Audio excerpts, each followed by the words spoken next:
Hello mga Tears! Welcome back to my YouTube channel, and today's video I'm going to share with you the new house of my nephew, and it was located in Sultan Kudarat. The name of this model of this house is a metal cladding. Okay, this is the exterior area of the house. As you can see, it's a very elegant and it's a very affordable. Sobrang mura po siya para sa mga nagsisimulang magkaroon ng bahay. So it was very beautiful, at the same time so clean. Ang ganda po niyang tignan, and it's not hindi siya masakit sa mata yung kulay ng pintura niya. So this is the exterior part, and as you can see guys, ginamit niya yung wall cladding, metal cladding as a wall, kasi in the Philippines, 'di ba, lagi po siyang nagkakaroon ng lindol. So para iwas bitak-bitak ng wall, gamit yung semento. So he chooses is a metal wall, kasi kahit anong lakas ng lindol, hindi siya basta-basta agad nagigiba. Kasi nga hindi siya semento yung gamit. Although half cement po siya, pero at least, 'di ba?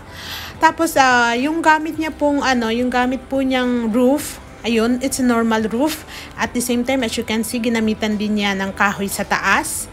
Ayan po. And the size of this house is 16 by 20. Yung bahay na to, 16 by 20. At the same time, it has 2 bedroom and 1 bathroom. Okay? And the cost of this house as for now is 280,000 pesos. Yes, as you heard mga Tears, so super mura lang po siya. Imagine if imagine if may 200 to 300,000 ka, magkakaroon ka na ng ganitong bahay. See? It's so very affordable lang mga Tears, at the same time super ganda niya.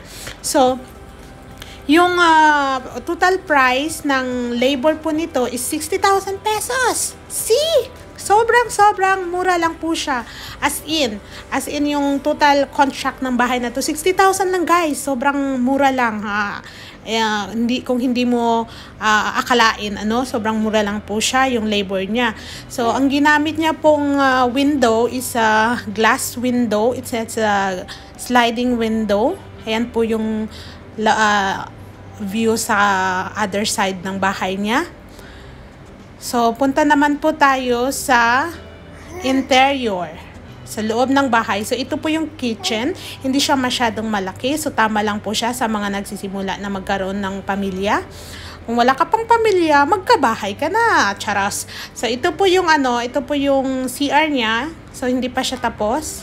So dito po sa loob, as you can see mga Tears, ayan po yung interior part ng ng sa loob ng bahay. So lalagyan niya pa diyan ng pin light para mas lalong gumanda. 2 bedroom po siya. Hindi siya kalakihan, hindi rin siya kaliitan. So sakto lang po. So hindi siya mainit sa loob kasi ginamitan din siya ng duplex. So double walling po siya mga Tears. So ang size ng room na ito is 8. So, sakto lang po siya talaga sa maliit na pamilya. Maliit na pamilya, okay na po ito. At sa mga nagsisimula pa, 'di ba? So, ang ganda niya. Hindi siya masyadong mahal yung costing ng materialis niya. At the same time, ang pulido po yung pagkagawa niya ng panday, ng labor nito, ang gumawa ng bahay. So, ito po siya. Remember, imagine, 'di ba, kung sa iba yan, ang mahal ng labor niya. Kasi doon sa pinagawa naming bahay sa Davao City, it cost 50% po ang singil sa amin ng labor. So ito po yung nasa sa porch area ng bahay niya. Hindi pa siya tapos, pero pag natapos na po ito, sobrang ganda nito. See? Ang ganda ng pagka-design.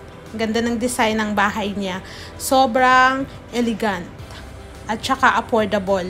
So, ang ganda ng combination ng kulay ng house niya. At the same time, parang hindi siya masakit sa mata.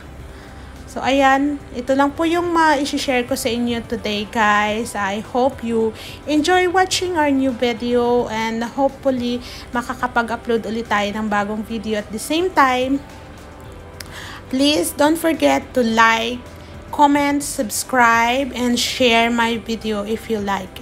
Thank you and have a good day, everyone. Bye-bye.